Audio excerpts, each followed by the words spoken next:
안녕하세요. 매일 새로운 사연을 전하는 읽어주는 사연 라디오입니다. 구독과 좋아요, 많은 공유 부탁드립니다. 오늘의 사연 시작하겠습니다. 안녕하세요. 원래대로라면 지난 토요일에 결혼식을 올렸어야 했을 20대 후반의 여자입니다. 제가 눈치가 없었던 건지 이미 예비시모가 저한테 우리 집 시월드다 하고 대놓고 광고를 하며 저한테 힌트를 주고 있었는데 제가 결혼 준비하면서 너무 들떠 있어서 그랬는지 저만 모르고 있었네요. 지난 추석에 있던 어이없는 일로 결혼식 한 달 앞두고 뒤집어 엎어버린 제 이야기를 해보도록 하겠습니다. 결혼을 약속까지 했던 남자친구와의 인연은 2년 전으로 거슬러 올라갑니다. 남자친구는 회사에서 알게 되었습니다. 일반적인 사내 커플은 아니었어요. 남자친구는 제가 다니던 회사와 협력사 관계에 있는 회사를 다니는 사람이었고 그 회사에서 프로젝트를 위해 파견 나온 직원이었거든요. 회사 다닐 때는 일 때문에 의견이 도무지 좁혀지지가 않아서 투닥거리기도 많이 했어요. 회사에서는 저희를 앙숙지간이라고 할 정도로 안 좋았는데 파견이 끝나고 남자친구가 자기 회사로 돌아간 뒤부터 아직도 출근하면 사무실에 제가 있을 것 같다며 그때가 그립다는 듯이 연락이 오기 시작했고 그때부터 서로 인연을 키워나가게 되어 연인이 되었습니다. 저도 그렇고 남자친구도 결혼할 나이쯤이다 보니 누가 먼저랄 것도 없이 자연스럽게 결혼 이야기가 오고 가게 되었고요. 남자친구는 연애를 시작한 이후로 데이트 후에는 저를 항상 집까지 바래다 줬어요. 똑같이 힘들게 출퇴근하는 처지에 피곤할 텐데 괜찮다고 사양해도 혹시 모를 사태에 대비해 저를 챙겨주는 모습이 참 좋았습니다. 저를 집까지 바래다 주면서 자연스럽게 저희 부모님도 제 남자친구의 존재를 알게 되었고 덕분에 연애 시작한 지 얼마 되지 않아서부터 본인이 원했든 안 했든 저희 부모님께 인사도 드리게 되었고 그 후로도 종종 교류가 있었어요. 가진 것도 이유가 될 수는 있지만 사람 됨됨이보다 중요한 게 또 있겠냐고 하시며 매일같이 정반대 방향인데도 저를 집까지 바래다주는 남자친구의 배려에 저희 부모님께서도 남자친구를 마음에 들어 하셨습니다. 연애기간 1년하고도 몇 개월밖에 되지 않지만 저희 부모님께서 남자친구를 마음에 들어 하셨다는 게 그 무엇보다 결혼을 결심하게 만든 가장 큰 이유 중 하나였어요. 부모님이 반대하는 결혼은 하고 싶지 않았거든요. 남자친구는 지방 출신이고 직장을 서울에 구한 후 혼자 자리 잡아 살고 있기에 제가 남자친구 부모님께 인사드리러 간 적은 따로 없었습니다. 그런데 본격적으로 결혼 이야기 나오기 시작하고 나서야 시간을 내서 처음 인사를 드리러 갔어요. 저희 친가나 외가 통틀어서 남자는 하늘 이러는 친척도 한 명도 없었고 명절 때도 정말 가족들 모여서 하는 행사라는 생각이 들 정도로 서로 돕고 화기애애한 분위기였어요.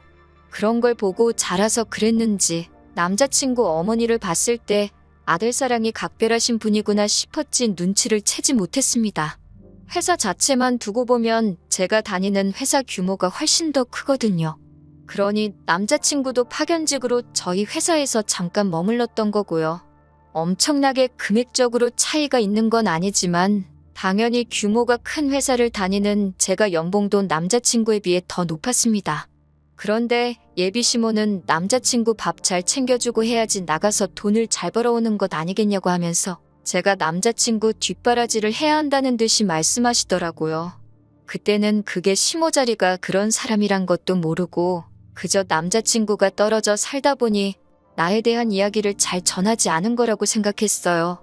그래서 제가 예비시모한테 제 수입이 남자친구보다 더 많고 회사도 훨씬 안정적인 곳이다 보니 아마 결혼 후에도 맞벌이 생활을 유지할 것 같고 경우에 따라서는 수입이 많은 제가 일을 계속하고 남자친구가 전업을 하는 게 정황상 더 맞지 않겠냐고 말했어요.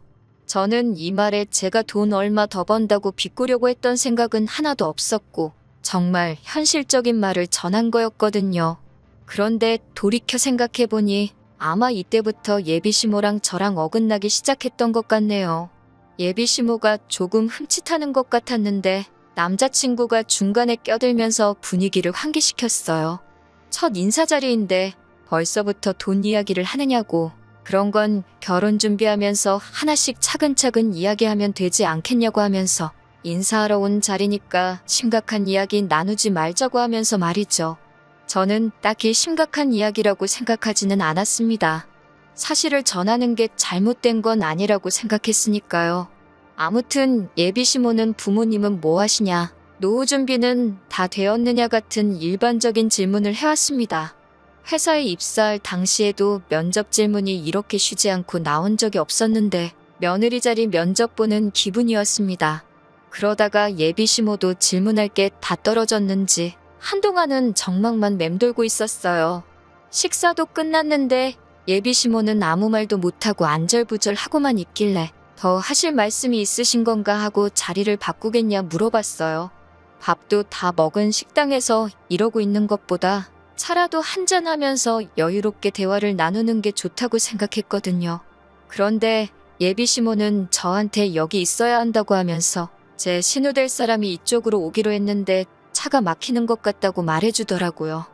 예비 신우 만나는 건 남자친구도 저한테 말해준 적이 없고 예정에도 없던 일이라서 당황스러웠지만 어차피 먼 길 내려왔는데 내려온 김에 한 번에 만나고 가는 것도 방법이겠구나 싶었어요. 예약한 식당에 어머님 옆으로 테이블 세팅이 하나 더 되어 있던 게 저는 예약할 때 미스가 있었구나 했는데 알고 보니 예비 신우가 처음부터 동석할 계획이었나 봐요. 저희가 자리를 바꿔버리면 신우가 헤매게 될 테니 신우가 올 때까지 기다려야 한다는 겁니다. 솔직히 좀 어이는 없었어요.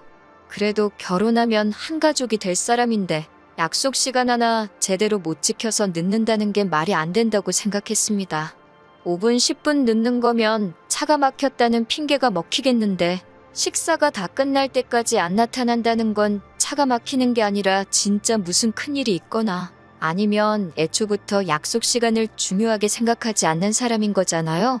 식당에서도 다 먹었는데 자리를 안 비키고 있으니 괜히 와서 테이블을 치워주겠다, 테이블 한번 닦겠다 하면서 빨리 좀 가라는 듯이 눈치를 주더라고요. 그렇게 기다리고 있으니 예비 신우가 드디어 식당 안으로 들어왔습니다.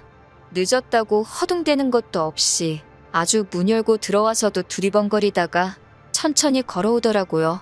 공들여한 것 같은 화장만큼 머리도 한껏 손질되어 있었고 선글라스 쓰고 옷도 쫙 빼입은 게 저를 처음 본다고 멋을 부리고 온 건지 아니면 평소에도 저렇게 멋을 부리고 다니는 사람인지는 모르겠지만 저렇게 쫙 빼입고 준비할 시간에 그냥 출발했으면 밥도 같이 먹고 식당에서 우리가 눈칫밥 먹을 일도 없겠다 싶었습니다.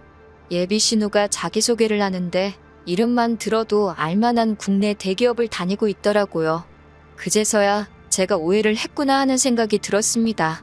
예비 신우도 남자친구처럼 혼자 독립해 나와 따로 살고 있는데 저 때문에 일부러 쉬는 날에 먼 길 온 거였는데 진짜로 차가 막혀서 늦은 건데 제가 오해했구나 생각했어요. 그래서 예비 신우한테 수원에서 여기까지 운전해서 오시느라 힘드셨겠다고 했어요. 그런데 예비 신우가 수원? 웬 갑자기 수원 타령이래? 이러면서 자기는 여기 근처에서 살고 있다고 말을 하더라고요. 그러고는 앞뒤 다 잘라먹고 저한테 월급 관리는 어떻게 하고 있냐고 묻더라고요. 자기한테 재무설계 좀 받아보라고요. 보험하시는 분들이 나쁘다고 하는 말은 아니지만 자리가 결혼을 앞두고 처음 시어머니 될 분에게 인사드리러 온 자리였던 만큼 경우라는 게 있는데 조금 그렇더라고요. 약속에도 없던 예비 신우가 이 자리까지 굳이 참석한 이유가 저한테 궁금한 게 있던 것도 아니고 인사를 하러 온 것도 아니라 단지 저한테 재무설계를 해준답시고 생명보험 가입을 권유하러 나왔다는 게 믿기지가 않았습니다. 대기업 다닌다고 한 자기소개 또한 그 회사를 달리 다니고 있던 게 아니었네요. 제가 아무리 눈치가 없어도 예비 신우 행동은 누가 봐도 무례한 행동이었습니다. 가입할 생각도 없었고 더 이야기 들을 가치도 없다고 생각해서 그 자리에서 딱 예비 신우의 말을 잘랐어요. 저는 재무설계 받을 생각도 없고 당장 보험도 들고 싶은 게 없으니 그만 말하셔도 될 것 같다고, 그쪽 일을 하시는 것 같으니 나중에라도 제가 도움이 필요한 일이 생기면 그때 연락을 드리겠다 하고 딱 잘라버렸죠. 남자친구 차 타고 서울로 돌아가는 길에 남자친구도 누나가 오는 건 자기도 몰랐다고 잡아떼더라고요. 온다는 말에 설마 했는데 진짜로 거기까지 와서 저한테 보험을 팔려고 할 줄은 몰랐다고 슬쩍 신우의 행동을 비난하면서 사과를 하는데, 다른 사람도 아니고 자기 누나가 그 자리에 오는 걸 몰랐다고 하는 말이 조금 의아하긴 했습니다. 예비 시모가 그랬던 건 솔직히 아들 가진 부모님들, 특히 어머니가 아들 사랑 끔찍하다는 건 알고 있으니까 그러려니 했고, 사실 그땐 예비 시모 행동에 악의가 담겨 있을 거라고는 상상도 못했거든요. 며느리 될 사람 처음 만나는 자리부터 잡들이를 하려고 나오는 사람이 세상에 어디 있겠어요? 아무튼 여차저차 그렇게 첫 만남이 끝나고 나서 시간은 흘러갔죠. 그리고 양가 상견례 날짜가 잡히게 되었어요. 장소는 남자친구 본가에서 예비 시부모가 수배해 놓는다 했습니다. 거리가 꽤나 되다 보니 사실 양가의 중간 어디쯤에서 만나는 방법도 있었지만, 거리가 거리이니만큼 남자친구가 자기 차로 모시겠다고 했고, 저희 부모님도 그럼 오랜만에 좋은 공기도 살겸해서 다녀와도 좋겠다고 하시기에 그렇게 하기로 했어요. 그런데 상견례 장소라고 도착을 하고 나니 저는 주차장에서부터 경악을 금치 않을 수가 없었습니다. 도착한 곳이 동네에 있는 곱창구이 집이었거든요. 설마 했어요. 주차장만 공유하고 건물 안에 따로 적당한 장소가 있는 줄만 알았습니다. 남자친구 따라 들어가니 곱창구이 집 안에 이미 시부모님이 자리 잡고 앉아서 저희를 기다리고 계시더군요. 조용하게 방이 따로 있는 것도 아니고 그냥 시끌벅적한 평범한 곱창구이 집이었습니다. 자리에 앉으니 예비 시모가 한다는 말이, 상견례도 결혼식도 따지고 보면 허례허식 아니겠냐고, 괜히 폼 잡는다고 맛도 없는 한정식집 같은 데서 만날 바에야 평소에 좋아하고 먹고 싶은 거 먹는 게 최고 아니겠냐면서 이 집이 그래도 동네에서 소문난 맛집이라고 설명을 해주더라고요. 저희 부모님도 당황하신 듯해 보였지만 듣고 보니 그 말도 맞다면서 그냥 웃어 넘겨주셨어요. 저는 그 와중에도 혹시 신우가 와서 영업 같은 거 하지 않을까 테이블 위 세팅부터 살펴봤습니다. 인원수대로 준비되어 있는 게 정말 다행스럽게도 신우는 안 오는 것처럼 보였어요. 양가 어른들이 처음 만나는 의미 있는 자리를 가지고 그걸 허례허식이라고 말하는 것도 어이가 없었어요. 더더욱이 남자친구는 상견례 장소가 다른 곳이 아니라 곱창구이 집인 걸 이미 알고 있었으니 저한테 귀뜸조차 해주지 않았다는 사실이 실망스러웠습니다. 이런 데서 상견례를 할 거였으면 차라리 제가 시가하고 저희 집 중간쯤 위치되는 곳에 분위기 좋고 조용한 곳으로 예약이라도 했었을 텐데 말이에요. 저희 부모님이 괜찮다고 웃어넘기지만 않으셨으면 자리 박차고 일어났을 겁니다. 그나마 다행인 건 그래도 자리의 중요성을 알고는 계시는지 중요한 대화가 끝날 때까지 따로 식사는 시작 안 하시고 상견례다운 이야기를 주고받았다는 거예요. 결혼식은 애들 직장이 서울이니 서울에서 올리는 게 좋겠다던가부터 시가 쪽에서 오기 편하라고 대절버스를 보내겠다는 이야기, 애들 반반 결혼하기로 했으니 예단 예물은 생략하고 대신에 서울에서 결혼식 올리는 만큼 저희 쪽에서 결혼식 비용을 하겠다, 이런 이야기가 오고 갔고, 예비 시모도 어떻게 결혼식 비용을 한쪽에서만 대느냐 하면서 꾸민비로 어느 정도는 저한테 돌려주겠다 하는 정상적인 이야기가 오고 갔습니다. 식사가 끝나갈 때쯤에 남자친구가 슬쩍 누나는 오늘 안 오느냐고 눈치도 없이 물어보더라고요. 안 오는 것 같아서 마음 놓고 있었는데 예비 시모도 아니고 남자친구가 지 누나를 찾고 있으니 어이가 없었어요. 예비 시모는 기다렸다는 듯이 안 그래도 한번 인사는 시켜드려야 하는 거 아니냐 하시면서 자리에 부를까 말까 하시길래 제가 오늘만 날이 아니니까 신우는 없어도 되겠다고 중간에 말을 잘라서 겨우 무마시켰네요. 저희 부모님도 제 행동에 뭔가 눈치를 채신 듯 식사까지 다 끝났는데 오라가라 하는 것도 아닌 것 같다며 저한테 동조를 해줘서 남자친구 누나가 오는 것까지는 어떻게 잘 무마가 되었습니다. 자리는 나중에 마련해보자고 했고 상견례는 그렇게 잘 흘러갔네요. 서울에 다시 도착해서 그날 저녁에 남자친구한테 제가 자기 누나랑 잘 지내면 좋겠다는 듯이 이야기하더라고요.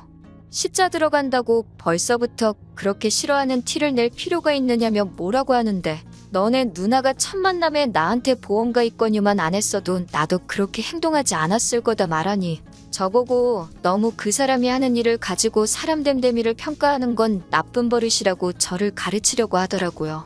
누나가 뭐 등쳐먹으려고 하는 게 아니라 정말 도움이 되는 거니까 도와주려고 하는 일을 가지고 너무 나쁘게만 본다나요? 이제 한 가족인데 자기 얼굴 봐서라도 한두 개쯤 가입하는 거 어려운 일 아니지 않느냐고 하는 거예요. 한두 개쯤 들어줄 수 있지요. 그런데 제가 어머님 처음 만나는 자리라든지 양가 어른들 처음 만나는 자리에서 영업하게 두는 게 맞는 행동이냐고 따지니 더 말은 못하더라고요. 나중에 따로 자리를 만들자고 했으니 그때 이야기하는 게 좋겠고, 솔직히 가족이 된다는 이유로 필요도 없는 거 가입하라고 강요하는 거 저는 원치 않는다고 다시 강조를 했더니 기분이 나쁘다는 듯이 툴툴대면서 누나 이야기는 이제 그만하자고 알아서 대화를 잘라주더라고요. 상견례 이후로 별다른 일도 없었고 결혼 준비도 다 마무리가 되었습니다. 그리고 정말 결혼식만 앞두고 있었어요. 그런데 얼마 전 추석에 기어이 일이 벌어지고 말았습니다. 예비시댁의 연휴 중에 한 번은 찾아가야 되나 말아야 되나 고민이 되었습니다. 마음 한편에서는 왠지 과일 바구니라도 하나 들고 시댁을 찾아뵈야 하는가 하는 의무감이 들기는 했는데, 솔직히 같은 서울에라도 있다면 생각이라도 해봤겠지만 차로 몇 시간을 가야 하는데 엄두도 나질 않았어요. 게다가 어떻게 보면 결혼하기 전 맞게 된 마지막 명절인데 막내딸로 부모님 앞에 어리광 부릴 수 있는 마지막 기회인 것 같아 그냥 이번 추석에는 집에서 가족들과 함께 보내며 쉬어야겠다는 생각을 하고 있었습니다. 그런데 명절 연휴 시작하자마자 남자친구가 저희 집 앞이라고 연락이 왔습니다. 속으로 엄청 뜨끔했죠. 이미 연휴 시작 전부터 어떻게든 안 갈 궁리를 하고 있었는데 생각도 못한 남자친구가 이렇게 찾아왔으니까요. 그래서 집에서 편하게 있고 있던 상태로 나가서 남자친구를 마중 나갔는데 남자친구가 놀라면서 저한테 복장이 그게 뭐냐고 뭐라고 하더라고요.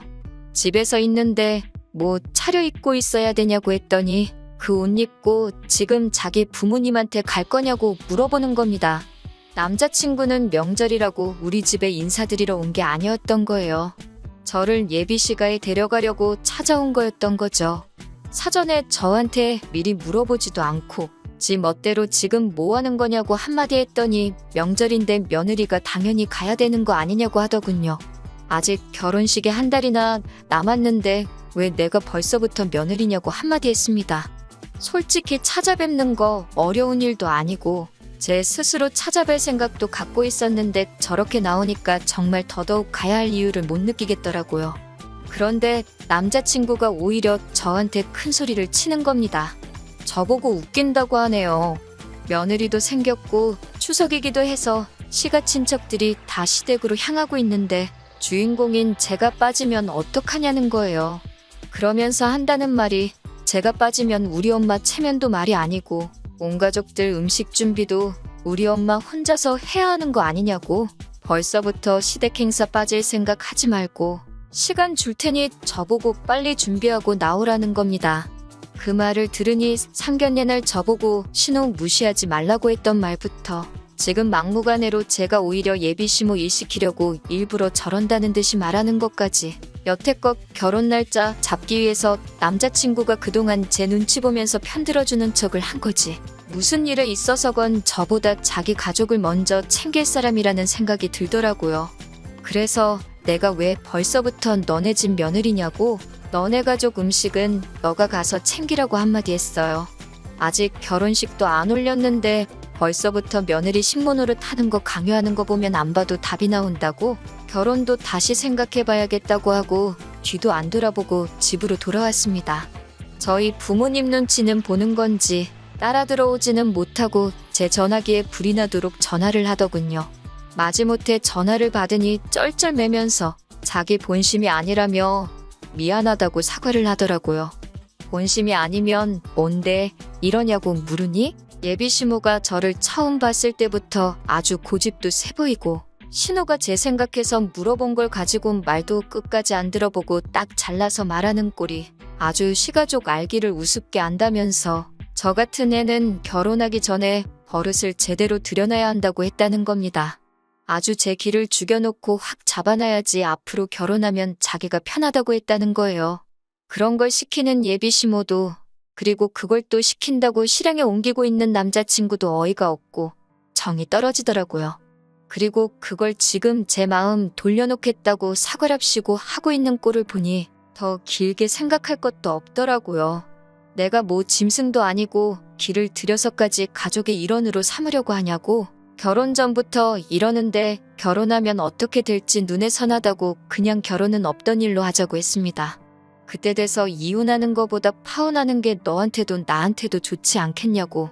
예약해 놓은 건 취소 수수료 제외하고 돈 들어간 만큼 정확히 갈라서 돌려줄 테니 그 부분에 대해서는 걱정 말라고 했습니다. 그리고 너네 가족들 진짜 별로라고 한마디 해줬어요. 제 옆에서 전화통화를 다 들은 어머니께서도 잘 결심했다고 하시더라고요. 사실 상견례 자리 그런데 예약해놨을 때부터 눈치는 채고 있었는데 제가 좋다고 하는 결혼이니 반대하고 싶지 않아 어머니도 제 얼굴 봐서 참았지만 이건 아닌 것 같다고 생각을 하고 계셨다고 하셨어요. 제가 부모님이 마음에 들어하는 사람과 결혼하고 싶어 했던 것처럼 저희 부모님께서도 제가 좋아하는 사람하고 결혼하길 바라셨던 거예요. 그래서 마음에 안 드는 상황이라도 저한테 긴 말 안 하고 제 선택을 존중하려 하셨던 거였고요.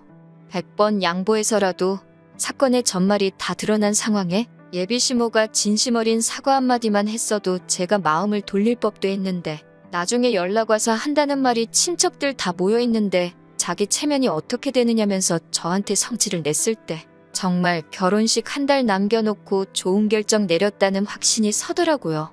적어도 남자친구는 아직도 저한테 정말 잘하겠다고 미안하다고 잊을만 하면 한 번씩 연락이 옵니다. 자기 생각에도 자기가 저 같은 사람 2번 다시 못 만날 거라는 확신이 있는가 봐요. 하지만 이제 열차는 떠났습니다. 부모님의 마음도 확실히 알았으니 이제는 저를 위해 저만을 아껴줄 그런 사람을 만나려고요. 긴 이야기 들어주셔서 감사합니다. 오늘의 사연은 여기까지입니다. 구독과 좋아요, 알람 설정해주시면 앞으로 더 좋은 사연으로 찾아오겠습니다. 감사합니다. 안녕하세요. 매일 새로운 사연을 전하는 읽어주는 사연 라디오입니다.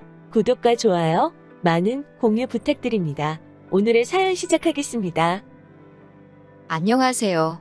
저는 올해 29 여자입니다. 저는 대학교 다니다가 시작한 아르바이트가 저한테 잘 맞기도 해서 아예 이쪽으로 길을 가야겠다 생각하고 학교를 때려치고 일을 시작했습니다. 일 배우고 하면서 벌었던 얼마 안 되는 돈 꼬박꼬박 모아서 4천만 원을 만들었어요. 그러다 제가 열심히 하는 모습을 본 저희 부모님께서 돈을 조금 보태주시겠다며 제가 아르바이트 하는 곳에 가까이 있는 오래된 아파트를 사주셨어요. 거주 목적으로 지내도 좋고 세를 주고 돈을 굴려봐도 좋고 제 맘대로 하라고요. 저한테 언젠가 도움이 될 거라고 하면서요. 그런데 정말로 한참 집값이 오를 때 그 집을 정리했더니 부모님이 보태주셨던 돈을 돌려드리고도 제가 1억 가까이 이득을 보게 되었어요. 그 돈을 미천으로 해서 저는 아르바이트를 그만두고 제 가게를 시작했고 장사는 생각보다 괜찮게 되었습니다. 그리고 얼마 전에 가게를 정리했어요. 혼자서 하던 작은 가게란 몸이 너무 힘들었던 것도 이유지만 좀 더 큰 가게로 사업을 확장해보면 어떨까 싶기도 하고 잠깐 재충전도 할 겸 가게를 정리하게 되었습니다. 권리금에 이것저것 다 해가지고 가게를 정리하고 나니 제 통장에는 정말 열심히 살았다 싶을 정도의 거금이 생겨버렸어요. 중간에 부동산으로 재미를 본 게 있긴 하지만 그래도 이 돈은 제가 20대 초반부터 이 바닥에서 열심히 구르며 일해온 증거나 마찬가지여서 한동안 통장에 찍혀있는 숫자만 봐도 너무나도 뿌듯했습니다. 그리고 저한테는 돈뿐만 아니라 거지근성으로 똘똘 뭉친 거지근성 남자친구도 한 명 있었습니다. 저보다 3살 연상의 직장을 다니는 남자친구는 다른 건 몰라도 착하고 둥글둥글한 성격에 무엇보다 자기가 결혼 생각은 없지만 평소에 마음 통하고 서로 편하게 만들어주는 사람을 찾고 있다는 부분이 서로 맞아서 그렇게 연애를 시작하게 되었습니다. 저 역시 결혼에 대해서는 전혀 생각해 본 적이 없어요. 그동안은 일하는 게 바쁘고 돈 벌리는 재미에 결혼 생각이 따로 없기도 했었고 가게 확장을 목표로 하면서 또 결혼은 나중에 해도 되겠지 하고 후순위로 밀려난 상황이었습니다.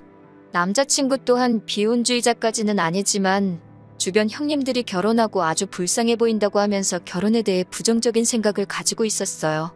그런 사소한 가치관이 맞았기에 아마 남자친구와도 연애를 오래 한 것 같습니다. 연애는 횟수로 3년이니 절대 짧은 기간이 아니지요. 가끔씩 일이 너무나도 고되고 힘들 때 제 주변에 일찍 시집간 친구를 보니 살짝 부럽기도 했어요. 그래서 저도 가끔은 안정을 찾아 정착해도 좋겠다는 생각이 들 때가 있었는데 남자친구한테는 그런 생각이 전혀 들지 않았습니다. 남자친구의 가족은 아래로 여동생이 한 명 있고 어머님만 계셨어요. 아버님은 어떻게 된 건지 저한테 따로 말해준 적은 없는데 무슨 이유건 간에 좋은 일은 아닌 것 같아서 저도 따로 물어보지는 않았습니다. 여동생은 이제 막 대학 졸업해서 취직 준비를 하고 있는데 잘 안 되고 있다고 들었어요. 그런데 홀어머니 밑에서 남자친구가 가장 노릇을 하고 있었다는 걸 알게 되었습니다. 어머님이 없는 형편에 자기 대학 졸업하게 도와주셨으니 갚는 게 당연하지 않냐고 하는데 솔직히 남자친구 그 나이 되도록 아직도 학자금 대출 갚고 있는데 그동안 여동생 학비며 취직 준비하는 동안 학원비에 용돈도 모자라 어머님까지 모시고 있는 걸 보니 솔직히 결혼 생각이 들지가 않았어요. 안정을 찾아서 결혼하려고 했다가 지금 제가 고생하는 것보다 더 심하게 제 팔자를 꼬아버리는 게 아닌가 하는 그런 느낌이 들었거든요. 그나마 다행인 건 남자친구의 벌이가 나쁘지 않았다는 거예요. 그러니 지 학자금의 동생이며 어머니 뒷바라지까지 다 할 수 있었던 거예요. 자기 월급에 대해 자부심이 있어서 그런가? 월급이 세금을 떼도 400이 넘는다고 자랑처럼 이야기할 때가 있거든요.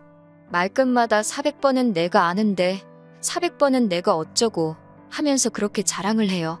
그런데 솔직히 그 월급 들어오고 나서 월급날에 남자친구가 가족들한테 뜯길 거 다 뜯기고 자기 갚을 돈 다 갚으면 수중에 얼마 남는지 뻔히 아는데 그걸 자랑이라고 하고 있나 싶을 때가 있었어요. 그나마 제가 자영업을 했기에 데이트를 자주 하지 못해서 만나면서 돈 쓸 일이 그렇게 많지는 않았거든요.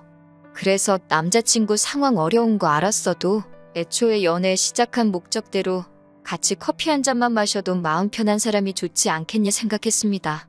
남들 하는 삐까번쩍한 데이트 같은 거 안 해도 마음 편한 게 중요한 거 아니겠냐 하면서 좋아하려 노력했어요. 그런데 막상 제가 가게를 정리하고 남자친구와 보낼 시간이 많아지니 한 푼 두 푼 쓸 일이 많아졌는지 언젠가부터 자기 지갑 걱정을 하기 시작하더라고요. 뭐 좋은 건 아니지만 그간 연애하는 내내 얻어먹기도 했고 솔직히 연애하던 기간 통틀어서 가장 자주 데이트를 하고 있는 이 상황이 가게를 정리하고 휴식을 하고 있는 저 때문이기도 하니 몇 번 제가 계산하면서 남자친구한테 돈 걱정은 크게 하지 말라고 말을 했어요. 그리고 몇 번 제가 계산도 하고 기분 좀 낸다고 비싼 밥도 몇 번 산 적이 있습니다. 인터넷에서 보고 꼭 가보고 싶던 일식집이 있었는데 점심때 갔는데도 인당 15만 원씩 하는 비싼 곳이었어요. 남자친구가 저보고 제가 벌어봐야 얼마나 번다고 돈을 이렇게 펑펑 쓰냐고 걱정하더라고요. 남자친구 월급이 높은 편인 건 인정하는데 그렇다고 남자친구가 제 월 수입을 걱정해줄 정도로 많이 버는 건 아니거든요. 사실 장사라는 게 당장 내일 망할 수도 있는 일이라 제 벌이 자체를 안정적인 직장인들하고는 잘 비교를 하지 않아요. 자연스럽게 남자친구한테는 제가 돈을 얼마 번다고 먼저 말한 적이 없었을 뿐인데 제가 일하는 가게 크기가 작다고 해서 돈도 입에 겨우 풀칠할 정도만 번다고 생각하는 것 같아서 욱하더라고요. 어찌 보면 제가 평생을 해온 일이나 마찬가지인데 말이죠. 그래서 제가 이 정도 점심은 한 달 내내 먹어도 남을 정도로 번다고 조금 과장 섞어서 말했습니다. 남자친구는 제 말에 화들짝 놀라면서 그딴 구멍가게에서도 돈을 그렇게 버는 게 사실이냐고 놀라더라고요. 아무리 이제는 정리해서 제 가게가 아니게 되었지만 제가 평생을 일궈온 가게를 그딴 구멍가게라고 표현을 하니 당연히 기분이 좋을 리가 없었어요. 그래서 그때 자세히는 아니지만 모르긴 몰라도 너보단 내가 더 잘 벌걸? 하는 식으로 이야기를 해줘서 남자친구 귀를 눌러버린 적이 있습니다. 아마 그때부터 시작이 되지 않았나 싶네요. 남자친구가 그날을 기점으로 저한테 이따금씩 결혼을 하고 싶다는 뉘앙스를 내비치기 시작했거든요. 저는 그때는 전혀 그 거지근성 꿍꿍이를 눈치를 채지 못했어요. 결혼 이야기가 처음 남자친구 입에서 나왔을 땐 당연히 기쁜 것보다 당황스러움이 앞섰습니다. 집안의 대들보를 제가 뽑아와봐야 어떤 결말이 기다리고 있을지는 불보듯 뻔했고 애초에 결혼의 결자도 생각해본 적 없는 사람이었으니 말이에요. 그래서 애초에 헛된 희망을 주는 것보다 확실한 거절의 뜻을 말하는 게 좋을 것 같아 솔직하게 남자친구한테 말했어요.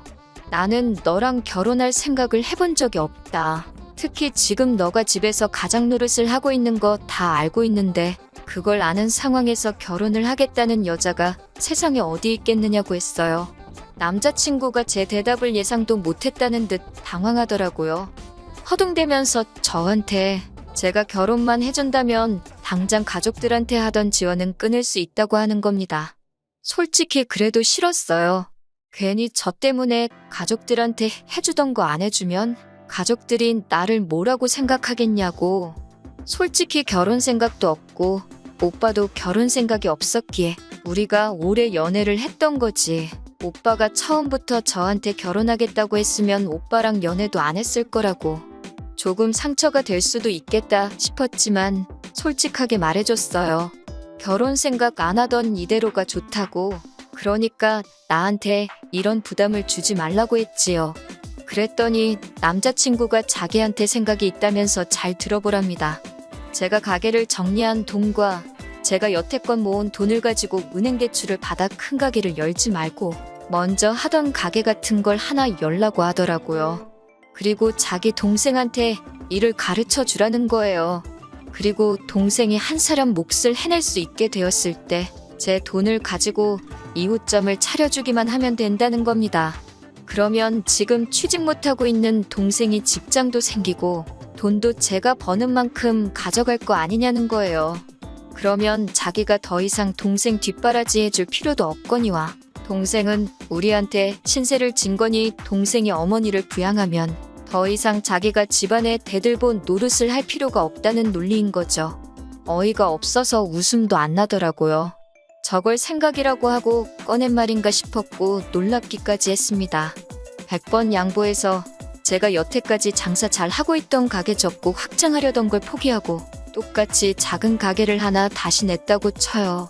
거기서 혼자서 해도 되는 일을 완전 초보자의 경력도 없는 초짜배기한테 일 가르쳐가며 몸은 몸대로 정신은 정신대로 혹사당하면서 일을 가르쳐줘서 20대 시절부터 지금까지 거의 10년에 가까운 경력을 가진 저만큼 할 수 있을 정도로 만들어놨다고까지 쳐보겠습니다.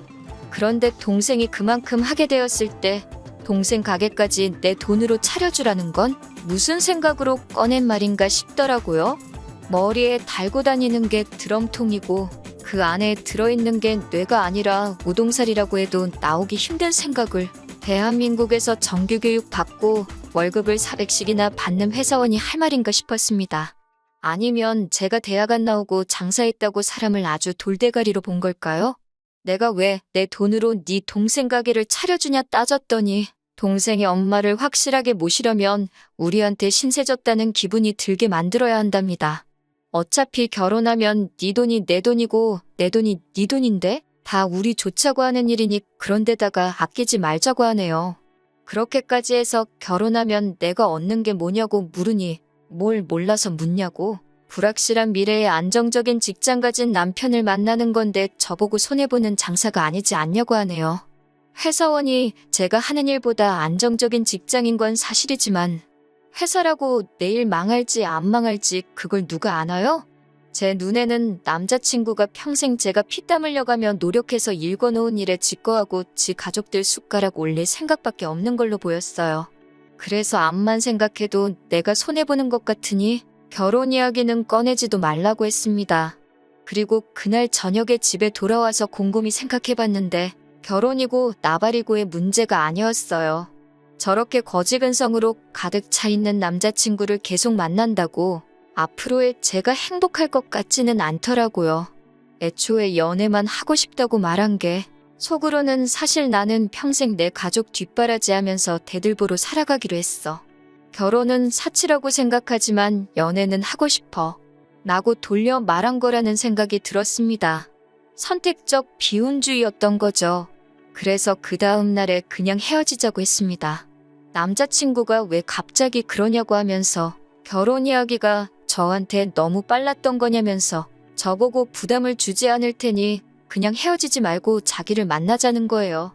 결혼을 약속한 사이도 아니고 그냥 간단한 연애인데 계속 저렇게 만나자는 걸 보니 제가 볼 땐 이 남자가 제가 가진 걸 아직도 탐내고 있고 호시탐탐 기회만 노릴 거라는 생각이 들더라고요.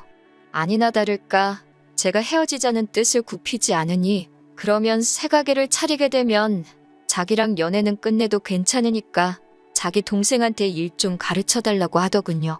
제 생각대로 이 남자가 비혼을 원했던 건 가족 뒷바라지해주는 자기 인생을 절대 포기할 생각이 없었을 뿐이었고 단지 혼자 지내면 자기 꼴이 불쌍하니까 저 같은 비혼주의자 찾아서 연애를 했던 거예요. 그런데 막상 점심값으로 몇십만 원씩 계산해주고 하는 제 모습 보니까 남자친구 머릿속에는 남의 돈으로 집안 대들보 역할을 시키고 자기가 원하던 결혼까지 해버리는 그런 꽃밭을 그리고 있었나 봅니다. 저도 제가 바닥부터 시작해서 스스로 노력해서 여기까지 올라온 건데 그걸 미쳤다고 생판 남한테 돈 한 푼 받지 않고 해주겠냐고 그렇게 끝까지 거지근성 부릴 거면 앞으로 연락도 하지 말라 그러고 전화번호 차단해버리고 삭제해버렸네요. 연애하는 동안 교통비가 2배로 든다고 저 한 번도 집까지 바래다 준 적이 없었는데 그 덕에 남자친구가 제가 어디 사는지도 모르니 집에도 찾아오지 못하고 덕분에 집까지 찾아와 제 바짓가랑이 붙잡고 빌어대는 꼴도 안 봐도 되게 되었으니 생각지도 못하게 안전이별하게 되었네요. 혹시나 집까지 찾아오면 어쩌나 싶었는데 집이 어딘지도 모르고 하던 가게도 정리하고 새 가게를 준비 중인 터라 제 가게가 어디 있는지도 모르니 연락처 하나 바꿨을 뿐인데 거짓말같이 연락 한 통 오지 않더라고요. 가족들 스스로 잘해주는 거 나쁘지 않아요. 당연히 집안에서 본인이 가장 잘 풀렸는데 입쓱 닫고 자기만 잘 사는 것도 얼마나 꼴보기 싫을 거예요. 하지만 그런 거 다 좋은데 여자친구한테까지 대들보 노릇을 시키려는 그런 거지근성은 없었으면 좋겠습니다. 가족 사랑 좋지만 남한테까지 자기 가족 사랑해줄 생각 바라지 말고 제발 그런 건 self로 했으면 좋겠어요. 남이 이뤄놓은 일에 숟가락 올리는 거 당연하다고 생각 좀 안 했으면 좋겠습니다. 아무쪼록 남자친구는 저렇게 평생 가족들 뒷바라지 할 거 다 하고 더 이상 할 필요가 없게 되었을 때 바로 그때가 돼서 새 여자친구를 만나던 결혼을 하면 좋을 것 같아요. 저 같은 사람 또 없도록 말이지요. 긴 이야기 들어주셔서 감사합니다. 오늘의 사연은 여기까지입니다. 구독과 좋아요, 알람 설정해주시면 앞으로 더 좋은 사연으로 찾아오겠습니다. 감사합니다. 안녕하세요. 매일 새로운 사연을 전하는 읽어주는 사연 라디오입니다. 구독과 좋아요, 많은 공유 부탁드립니다. 오늘의 사연 시작하겠습니다. 안녕하세요. 올해 32살 되는 여자입니다. 결혼한 지는 올해 횟수로만 3년 차가 되네요. 대학교 때는 음악 관련된 쪽 전공을 했어요. 레슨실을 빌려서 제가 편한 시간에 강의하는 식으로 일을 하고 있고요. 전공 살리겠다고 처음에는 아르바이트식 과외한다고 시작한 건데 어떤 면에서 보니 직장을 구하는 것보다 시간도 탄력적이게 활용할 수 있다 보니 어느샌가 이게 제 직업처럼 굳어지게 되어버렸네요. 남편은 제가 가르치던 사람 중에 한 명이었고 어쩌다 보니 이렇게 결혼까지 하게 되었어요. 성격 좋으신 시부모님과 가족과 저 사이에서 제 편을 먼저 들어주는 남편. 어떻게 보면 정말 결혼 생활에 있어 완벽하고 남편도 가끔 농담식으로 저한테 시집 잘 온 거라고 우스댈 때가 있는데 요즘은 정말 어디 가서 말도 하기 힘들 정도로 스트레스를 받고 있어요. 그리고 결혼은 둘이 한 건데 시집은 저만 잘 온 건가요? 반반 결혼했고 결혼할 때 어디 돈 한 푼 받은 것도 없는데 요즘 스트레스 받을 때마다 남편이 그런 식으로 우스대던 거 생각하면 괘씸해서 더 화가 나네요. 완벽까진 아니지만 아무 걱정이 없어 보이는 결혼 생활이었지만 결혼 전부터 문제가 하나 있었어요. 정말 더할 나위 없이 다 좋았지만 신우 자리가 조금 별로였습니다. 그때는 시부모님도 신우와 저 사이에서 제 편을 들어주셨고 남편은 처음부터 제 편을 들어줬어요. 내 편이 이렇게 많은데 제가 결혼해서 신우랑 살 것도 아니고 신우 때문에 제 인생이 꼬여버릴 거라고는 생각조차 하지 못했었거든요. 신우는 저보다 한 살 아래인 남편과 연년생으로 따지고 보면 저랑은 나이가 같습니다. 처음 시부모님께 인사드리러 갔을 적에 남편은 이미 저한테 지 누나가 제정신이 아니니 조심하라고 경고 아닌 경고를 해주더라고요. 누나가 성격이 좀 유별나서 그러니 저한테 시비를 걸 수 있다고요. 제가 사람 가르쳐주는 일 오랫동안 해오면서 저도 여러 사람 만나봤고 그중에 진상들도 참 많았거든요. 그래서 솔직히 정신 나간 사람들 상대하는 게 무섭지는 않았어요.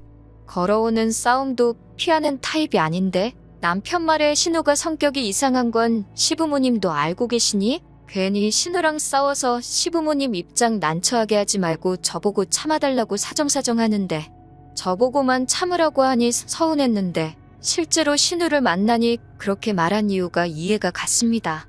정말 제가 본 사람 중에 으뜸이라고 해도 될 정도로 진상이었어요. 이미 제가 문을 열고 시댁에 들어온 순간부터 어디 한번 걸려만 봐라 하는 눈빛으로 쳐다보고 있었습니다. 결혼 전부터 남편과 저는 애초에 양가 도움 없이 우리끼리 결혼을 하자고 이야기가 된 상태였어요. 양가 부모님 모두 노후 대비가 끝나 있던 상황이지만 당장 목돈을 마련하기에는 여유 자금이 부족한 공통점이 있었거든요. 뭘 더 해주신다면 감사히 받을 생각이었고 친정에서도 시댁보다 더 해주면 더 해줬지 절대 모자라게 하지는 않으실 거라고 하셨기 때문에 엄청난 걸 바라거나 하지는 않았습니다. 대화 중 화제가 자연스럽게 결혼 후에 살게 될 집에 대한 이야기로 넘어갔어요. 시부모님이 경기도 외곽에 노후 대책으로 사놓은 아파트가 있는데 워낙 외진 곳이라서 재미도 못 보고 있다고 그 집에 신혼집을 차리라고 하기에도 출퇴근하기 영 그런 지역이다 보니 그 말도 못하겠다고 하십니다. 마음은 이만큼 해주고 싶은데 못 해주신다는 말을 돌려서 하시는 거라 단번에 이해를 했어요. 애초에 남편과는 그렇게 하기로 정했기에 서운하거나 하는 마음 따위는 들지도 않았습니다. 그런 말이 기분 나쁠 거 하나 없이 차라리 솔직하게 말해주신 게 감사할 지경이었죠. 저희도 애초에 양가 도움 없이 하려고 했다는 대답을 드리려던 찰나에 신우가 입을 열었습니다. 가족의 일원이니 발언권이 아예 없다고 하기는 조금 그렇지만 분명 신우가 끼어들 자리가 아닌데 입을 여니 살짝 의아했어요.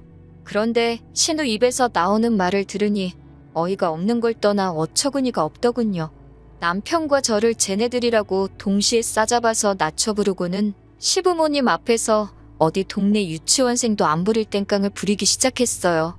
쟤들한테 그 집을 준다고 하면서 그러면 지금 살고 있는 서울집은 자기를 주는 게 맞다고 하는 겁니다. 맨날 아들만 저렇게 챙겨준다고 첫째가 버젓이 시집도 안 가고 있는데 둘째 먼저 결혼시키는 콩가루 집안이 세상에 또 어딨냐고 입에 아주 개거품을 물면서 말이에요. 신우가 시집 안 간 게 아니 못 간 게 그 누구의 탓도 아니고 지 탓인데 그걸 가지고 차별대운에 모내하면서 저러고 있으니 아주 꼴불견이었어요. 집도 시부모님께서 저희를 준다고 하신 것도 아니고 마음이 그렇지만 현실이 어쩔 수 없다고 사과하는 말이나 다름없었는데 그 집을 쟤네만 주고 자기는 아무것도 안 주기만 해보라고 그랬다간 지금 당장 이 자리에서 콱 혀를 깨물어버리겠다고 하는 겁니다. 자기 죽는 꼴 보고 싶지 않으면 알아서 잘하라며요. 신우가 난리법석 떠는 꼴을 보고 있으니 남편이 저한테 미리 경고한 게 무슨 말인지 딱 알겠더라고요. 성질이 더러운 게 아니라 저건 그냥 미친 사람이잖아요. 자리가 자리이니만큼 시부모님도 제 얼굴 보기가 그랬는지 신우한테 그 이야기는 나중에 하라고 핀잔을 주시더라고요. 그런데 신우는 오히려 그 말에 폭발을 해서 꽥꽥 비명을 지르면서 바닥에 대굴대굴 굴러다니기 시작했어요. 제가 사회생활 하면서도 여러 사람 봤지만 진짜 이 정도로 철저하게 사람이 미치면 이렇게 되는구나 싶었던 게 신우가 처음이었습니다. 집이 난장판이 돼가기 시작하니 제가 그 꼴을 보러 여기까지 왔나 싶어서 대화를 빨리 마무리 짓기 위해 입을 열었습니다. 집은 안 주셔도 상관없고 애초에 우리 둘이서 준비하려고 했다고요. 정작 중요한 이야기는 시작도 못했는데 이미 신우 때문에 분위기가 개판이 되는 바람에 첫 인사드리는 자리는 그렇게 끝나버리고 말았어요. 그렇게 저도 상황이 일단락된 줄로만 알았습니다. 그런데 그 다음 날 제 번호는 어떻게 알아낸 건지 처음 보는 번호로 전화가 왔길래 받아보니 신우더라고요. 그러더니 전날 있던 일을 가지고는 아주 자기가 우스워 보이냐고 하면서 성질을 내더라고요. 머리는 폼으로 달고 다니냐고 생각이란 걸 좀 하라고 하더라고요. 제가 누굴 우습게 봤냐고 하니 제가 시부모님이 집을 준다는 말에도 사양을 하면서 자기들은 세상 둘도 없는 효자가 되고 자기는 부모 재산 노리는 불효자로 만들었다는 겁니다. 그건 누가 봐도 제가 그렇게 만든 게 아니고 현실이 그렇지 않느냐고 비아냥댔지요. 말이야, 손이 신우지. 나이도 저랑 같고 남편의 누나만 아니면 그냥 제 또래의 여자잖아요? 예의는 신우가 없는 건데 어깃장을 부리니 저도 인내심에 슬슬 한계가 오더라고요. 언제까지 시부모님 등골 파먹을 생각하지 말고 독립할 생각을 하라고. 그리고 그 아파트는 시부모님 재산이니 두 분이 알아서 하실 문제고 정 탐이 나거든 나는 관심 없으니까 시집갈 때 한번 물어나 보라고 하고 전화 끊어버렸습니다. 저랑 남편은 그런 거 없어도 평생 먹고 살 자신 있다고 하고요. 한마디 하려고 전화했는데 역으로 한 소리를 들으니 분했는지 전화가 계속 걸려오더라고요. 곧바로 전화번호 차단해버리고 남편한테 연락했죠. 너네 누나한테 전화 안 오게 하라고요. 남편이 자초지종을 듣자마자 한숨을 푹 쉬더군요. 이야기 들어보니 저 돌아가고 난 다음에도 집에서 저보고 아주 아랫사람들 자세가 안 되어 있다고 하면서 모가지가 뻣뻣한 거 보라고 시집만 한번 와보라고 자기가 정신머리를 아주 뜯어고치겠다며 울음장을 놓았답니다. 그리고 이어서 그날 저녁에는 시부모님한테까지 전화가 왔어요. 미안하다고 하시더라고요. 신우가 옛날부터 욕심이 그렇게 많았고 자기가 잘 따라오지 못하고 동생이 잘 아는 걸 가지고 자기 탓을 안 하고 시부모님이 동생만 편애한다는 식으로 받아들였다네요. 신우한테 투자를 더하면 더했지 절대로 덜 한 적 없다고 하시는데 제가 못해놓고 왜 그러는지 모르겠다고 하시면서요.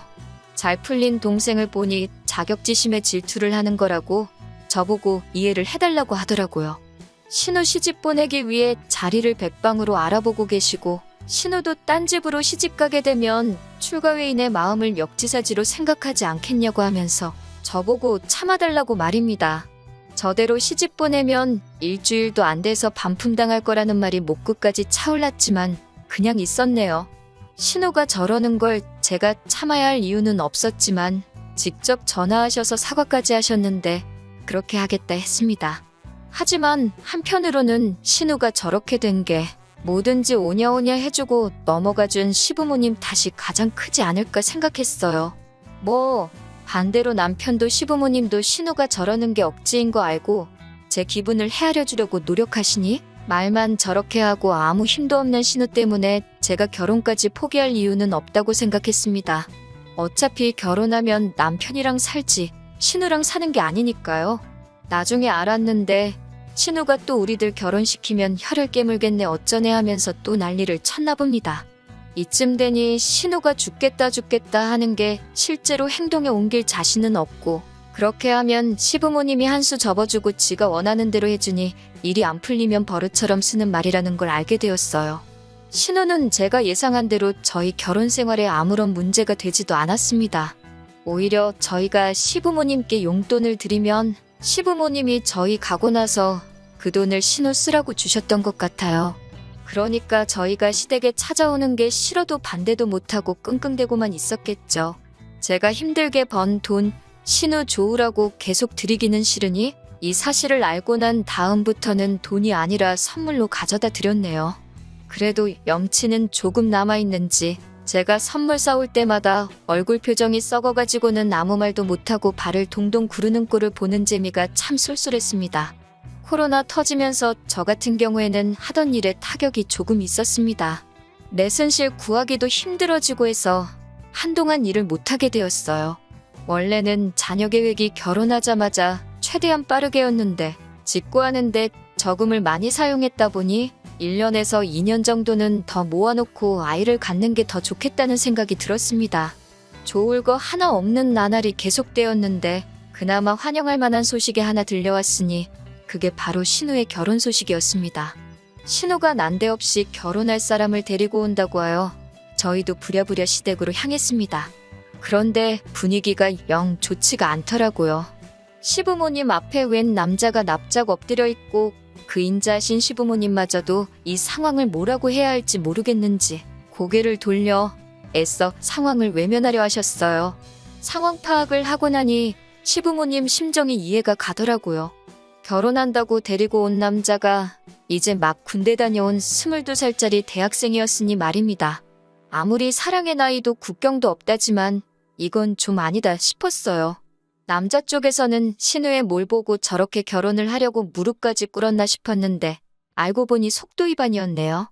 어린 나이에 그래도 책임져 보겠다고 저러고 있는 게 장하기는 했는데 솔직히 모아놓은 거 하나 없이 평생을 백수로 살아온 신우에 이제 막 군대 다녀온 22살짜리 애송이가 결혼해서 얼마나 행복하게 잘 살겠어요? 그렇다고 양쪽 집이 평생 일 안 해도 놀고 먹을 수 있을 만큼 부잣집도 아닌데 말이죠. 시부모님도 신우 결혼해서 독립시키는 게 평생의 소원이라고 하셨는데 절대로 이런 식의 결혼은 아니었을 거예요. 그래도 신우가 죽어도 이 남자랑 결혼을 하겠다고 하니 자식이기는 부모 없다고 신우가 행복하다면 그걸로 된 거라고 결혼을 위해 지원을 아끼지 않기로 결심을 하셨답니다. 남자 쪽에서 시부모님이 결혼을 포기하게 만들려고 내건 어이없는 조건들도 시부모님이 살고 계신 집을 신우한테 주면서까지 전부 다 맞춰주려 애를 쓰셨어요. 덕분에 시부모님은 강제로 노후 대비책인 경기도 집으로 이사를 나가게 되셨죠. 아직 아버님이 일을 하고 계셔서 거기서 서울까지 출퇴근하셔야 하는데 왕복으로 3시간씩 걸린다니 제가 다 마음이 안 좋더라고요. 그만큼 이 결혼을 하고 싶어하는 건 온 세상의 신우 단 한 명뿐이었을 거예요. 아무리 좋은 게 좋은 거라지만 더 늦어버리면 돌이킬 수도 없으니 잘 생각하라고 말했죠. 저는 진심 어린 조언이었는데 신우는 저보고 자기가 시부모님 서울집을 받게 되니 그게 배 아파서 그러냐고 비아냥대더군요. 그래서 그냥 말을 말자 싶었습니다.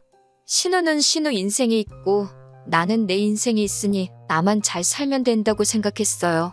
신우가 집이 생기니까 세탁기는 어딨게 좋네. 에어컨은 어딨게 좋네. 남편한테 쉴 틈 없이 연락을 하더라고요. 남편도 누나가 결혼하니 뭐 하나 해야 하는 거 아니냐 제 눈치를 보길래 제가 남편 보는 앞에서 나무로 된 빨래판이랑 선풍기 하나 사서 보내줬습니다. 신우한테 이 이상 해주면 그냥 신우랑 살라고요. 신우도 그 물건들 받고 나서 장난하냐고 하면서 저한테 전화를 해서 성을 부렸는데 그때 저랑 대판 싸우고 연 끊고 지내겠다 해서 저도 그러자 했습니다. 저희는 손해볼 게 하나도 없으니까요. 아무튼 없는 형편에 시부모님이 이리 끌고 저리 끌고 해서 남자 쪽 집안 요구를 다 맞춰줬다고 합니다. 그러다 지푸라기라도 잡는 심정으로 신우한테 친자검사 의뢰를 요구했다나 봐요. 신우도 꿀릴 게 없는지 아주 당당하게 응했는데 세상에 검사 결과 그 남자가 아이 아빠가 아니라는 결과가 나왔습니다. 그날로 결혼이 파토 나버린 건 두말할 것도 없고 집도 아주 난리가 났더라나 봐요. 신우가 그때쯤 만난 남자가 한두 명이 아니었나 봅니다. 그 중에서 제일 잘난 놈을 골라 그 남자를 아이 아빠로 하기로 결정을 했나 봐요. 당연히 그 당시 만난 남자들이 헤아릴 수가 없으니 졸지의 애아빠는 누군지도 모르는 상황이 돼버린 겁니다. 그리고 제가 걱정한 대로 돌이키기엔 너무 늦어버린 거예요. 그렇게 신우는 엄마가 되었고요. 직장도 없고 뭣도 없는 신우가 혼자 어떻게 애를 키우겠나요? 시부모님께서 다시 합가를 하자 제안하셨답니다. 그런데 신우가 내 집에 들어와서 살 생각은 꿈도 꾸지 말라고 했다는 거예요. 시부모님이 평생을 바쳐 만든 집에 자기가 들어와 혼자 살고 있다고 그걸 내 집이라고 우기는 신우도 웃기고 신우 눈치 보면서 자기 집에 돌아가지도 못하고 계신 시부모님도 웃겼습니다. 아직 명의 변경도 안 했는데 왜 신우 눈치를 그렇게 보시는 건지 도무지 이해가 되지 않았어요. 시부모님은 어떻게든 신우를 도와줄 생각을 하다가 뾰족한 수가 없으니 저에게 연락을 해오신 겁니다. 그런데 시어머니의 상상도 못한 발언에 정말 경악을 금치 못했네요. 신우랑 손주가 걱정돼서 잠도 못 주무시겠다고요. 신우 본인이 도움을 거절하니 어떻게 할 수도 없는데 어차피 아직 그 집이 시부모님 명의로 되어 있으니 그 집을 팔아서 저희 집 근처에다가 신우가 살 집을 구해주고 싶으시답니다. 제가 요즘 일거리가 많이 줄어서 집에 지내고 있으니 제가 수시로 드나들면서 신우를 도와주면 좋겠다고 하시는 거예요. 생각만 해도 소름이 돋더라고요. 그렇게는 할 수 없단 말씀드리니 오며 가며 힘들지 않게 집도 가까이 새로 구해줄 건데 어려운 일 아니지 않냐며 꼭 좀 부탁한다고 하시는 거예요. 신우가 저희랑 연 끊고 지낸다 했다는 말씀을 드려도 막무가내셨습니다. 그래서 저도 똑같이 막무가내로 나갔어요. 제가 신우가 싼 똥까지 치워주면서 결혼 생활을 해야 하면 차라리 저도 이혼하는 걸 택하겠다고요. 지금 남편과 저 사이에 아이도 없고 결혼도 반반 결혼했는데 아쉬울 게 전혀 없다고 말이죠. 제가 강하게 나가니 시어머니도 따로 말은 못하고 돌아가셨는데 돌아가는 뒷모습이 안쓰럽기도 하고 씁쓸하기도 하고 여러 가지 생각이 교차했네요. 결국 집에 돌아와 남편과 상의 끝에 신우가 집 근처로 이사오는 일은 절대 없도록 하고 무슨 일이 있을 때 제가 아닌 남편이 가서 신우를 도와주기로 했습니다. 결과적으로 제가 할 일은 하나도 없지만 도의적으로는 남편이 퇴근하기 전 시간에 신우가 도움이 필요하거나 무슨 일이 생긴다면 제가 가게 되어버린 거죠. 남편도 그 계산에 저러자고 한 것 같아요. 이제 와선 시부모님이나 남편이 내 편이라 생각했던 제가 너무나 어리석게 느껴지네요. 팔은 결국 안으로 굽을 수밖에 없는가 봅니다. 답답해서 이렇게 한번 사연 남겨봤어요. 사연 보내드린 지 반년 만에 이렇게 다시 찾게 되었네요. 정신 못 차린 신우 때문에 온 가족이 피해보던 사연을 보냈던 사람이에요. 신우가 독립을 하게 되면서 시부모님께서 신우한테 생활비를 주신다고 하셨어요. 오지랖이기는 하지만 제가 그건 좀 아닌 것 같다고 말씀드렸네요. 솔직히 신우가 저렇게 된 이유 중에 시부모님 탓도 조금은 있는 거라고 그동안 참아온 말도 했어요. 지금은 신우가 자립할 수 있게 도와줄 때지. 시부모님께서 신우한테 더 이상 생활비를 주지 못하게 되었을 때 그때가 언젠가는 오지 않겠냐고 했죠. 시부모님이 저보고 그럼 어떻게 해야 하냐고 물으시더라고요. 신우가 시부모님이 집에 오는 걸 반대를 하고 나섰으니 하는 수 없이 집으로 출퇴근하는 시터분 한 명을 고용해서 신우한테 붙여주기로 했습니다. 신우는 대신 일자리를 구해서 출근을 하는 방식으로요. 일을 안 하면 당연히 시터도 구해주지 않을 것이고 일체의 생활비 지원도 없을 거라고 했어요. 그리고 신우가 지금 시부모님에게서부터 뺏어가다시피 한 서울집은 신우가 증여세로 들어갈 돈을 모아올 때까지 명의 변경은 절대 해주지 않기로 정했고요.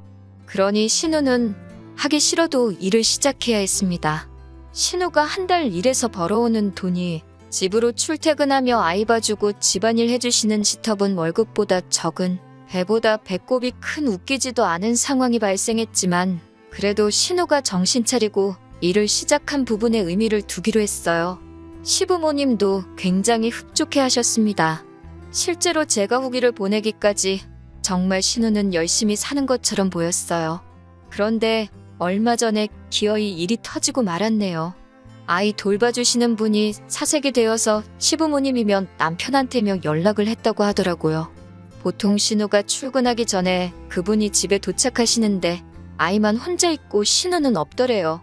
시터분이 무슨 일인가 하고 집을 살펴봤는데 거기에 신우가 힘들다, 갑갑하다 뭐 이런 식의 편지를 써놓고 출근도 하지 않고 사라져버린 거죠. 집에서는 아주 난리가 났죠. 저도 그날 일정을 다 취소하고 남편도 회사 휴가 내고 나와서 시부모님하고 다 같이 집 나간 신우 찾는다고 아주 한바탕 했어요. 전화도 안 받는데 아무리 대한민국 땅이 좁다고 한들 마음 먹고 잠적한 사람을 무슨 수로 찾겠어요? 경찰에 실종신고도 하고 난리가 났습니다. 시부모님은 우리 딸 어떡하냐고 그러면서 아주 집이 초상집 분위기가 되었어요. 그리고 그날 새벽에 서울 외곽에 있는 한 술집에서 전화 한 통을 받게 되었습니다. 신우가 거기서 술 먹고 뻗어 있다는 연락이었습니다. 가게 문 닫아야 되니까 제발 좀 데려가 달라고요. 새벽에 온 가족이 차 끌고 거기로 갔더니 아주 온 가족이 걱정시킨 것과는 다르게 세상 행복한 표정으로 지집 안방인 것 마냥 퍼질러 자고 있더라고요. 사장님 말씀이 진상도 아주 이런 진상이 또 없었다고, 계산도 안 했다고 술값까지 내야 했어요. 혼자 와서 술을 진탕 마시고는 남자 손님들한테 가서 자기 술값 내주면 오늘 하루 놀아주겠다고 아주 난리도 아니었답니다. 그 와중에 합석하게 된 남자들이 저 여자가 계산할 거라고 하고는 술은 또 있는 대로 마시고 주랭랑을 쳤다네요. 뭘 어떻게 마셔야지 동네 술집에서 술값이 50만 원이 나오는지는 모르겠는데 그 주랭랑을 친 테이블값까지 계산을 해줘야 했어요. 술을 얼마나 마신 건지 집에 돌아가는 차 안에서도 세상 모르고 자고 있더라고요. 그리고 그때 신우가 제정신이 아닌 건 알았지만 가망이 있다고 믿은 시부모님께서 드디어 신우에게 가망이 없다는 판단을 하셨던 것 같아요. 다음 날 온 가족이 신우 집에서 아침을 맞이했고 신우도 실컷 자고 나서 술이 다 깨고는 그제서야 일어나더라고요. 그리고 온 가족이 자기를 구경하듯 보고 있으니 신우도 직감적으로 자기가 큰일이 났구나 싶었던 거예요. 곧바로 엉엉거리며 눈물부터 솟더라고요. 혼자서 애 키우는 게 얼마나 힘든지 아냐? 아빠도 없이 자랄 아이가 너무 불쌍하다. 전부 감정에 호소할 만한 것들로 말입니다. 시어머니가 눈 하나 깜빡 안 하고 그래서 어떻게 하고 싶어서 애도 집에다 내팽개쳐두고 술을 마시러 간 거냐고, 애한테 아빠만 들어주려고 그 먼 곳에 있는 술집으로 간 거냐고 화를 내시니 신우가 완전 쫄아서 당황을 하더라고요. 이게 아닌데? 평소였으면 먹혔을 텐데 하는 표정이었죠. 그러고서는 부린다는 억지가 솔직히 아이 혼자 못 키우겠다. 너무 힘들다. 아빠 없이 자랄 아이 생각하면 자기도 마음이 아프다. 했던 이야기 계속하면서 마침 저희 부부가 애가 없으니까 저희 보고 아이를 데려다가 키우면 좋겠다고 하는 겁니다. 그리고는 또 이러다가 나 힘들어서 죽겠다. 가끔씩 나쁜 생각이 든다. 하면서 평소에 하던 죽겠다는 레파토리를 또 하고 있는 거예요. 사람 못 고쳐 쓴다더니 고작 3개월 하는 거 보고 신우가 정신 차렸네 했던 저희들 꼴만 우스워졌죠. 시어머니가 신우한테 슬그머니 다가가더라고요. 평소에 저렇게 나오면 시어머니가 달래주고 한번 껴안아 주셨나 봅니다. 신우가 팔을 뻗어서 시어머니한테 안기려고 하더라고요. 저도 그 모습을 보고 이번에도 그냥 저렇게 넘어가는가 보다 하고 한숨이 나올 지경이었죠. 근데 짝 하는 소리에 놀라서 보니 시어머니가 신우 뺨싸대기를 한 대 올려붙이시더라고요. 자식 새끼 배 아파 낳은 어미가 할 소리냐고, 그 정도 힘든 걸로 애를 버렸으면 너는 벌써 골백 번도 버려졌을 거라고 하면서 쉬지 않고 신우 뺨이며 등짝이며 아주 시원하게 두들기셨어요. 결국 신우는 물려받기로 한 집까지 다시 빼앗기고 시부모님이 이 집으로 다시 들어와 지내기로 했습니다. 아이는 시부모님이 돌봐주시기로 했고 신우는 그 길로 쫓겨났어요. 사람 돼서 살 준비가 되기 전까지 돌아올 생각 말라고, 아이는 당신들이 너가 하는 것보다 훌륭하게 키우고 있을 테니 통장에 2천만 원 채워서 혼자 살아갈 수 있다는 모습 보여주기 전까지는 이 집에 얼씬도 하지 말라고 말하고요. 신우는 시부모님 발목 붙잡고 제발 살려달라고 펑펑 울다가 시부모님이 단호하게 안 된다고 하시니 그때부터는 저한테 존댓말까지 하면서 저 좀 그 집에서 살게 해달라고, 제발 좀 살려달라고 울더라고요. 제가 어머님 뜻을 어떻게 거역하겠어요. 형님 하고 거절했지요. 결국 신우는 자기 짐 챙겨서 쫓겨나게 되었어요. 시어머니가 참 어려운 결심을 하신 것 같아요. 제 말이 100번 맞다고 하면서 신우가 저렇게 된 거 다 당신 탓이라고, 내가 저렇게 키워놓고 저한테 도와달라고 해서 미안했다고 하시며 신우는 책임지고 당신이 다시 사람을 만들어 놓겠다고 하십니다. 남편 통해 신우 소식을 전해 듣고는 있는데 지금 숙식 가능한 기숙사 공장을 들어가서 열심히 돈을 모으고 있다고 해요. 아이는 잘 크고 있냐고 물어보고 보고 싶다고 하는 게 이제 모성애도 생긴 것 같은데 아직 정말 개과천선했는지는 좀 더 두고 봐야 할 일이겠죠. 시부모님도 아직 시기상조라고 신우가 많이 보고 싶지만 좀 더 지켜보고 확신이 서기 전까지는 볼 생각이 없다고 하십니다. 무엇보다도 이젠 더 이상 제가 신우 뒷바라지까지 생각하지 않고 지낼 수 있게 된 부분이 가장 마음이 후련하네요. 이제 저희 부부도 시작도 못한 자녀 계획 시작하고 다시 행복하게 살아갈 준비를 시작해야겠어요. 긴 이야기 들어주셔서 감사합니다. 오늘의 사연은 여기까지입니다. 구독과 좋아요, 알람 설정해주시면 앞으로 더 좋은 사연으로 찾아오겠습니다. 감사합니다.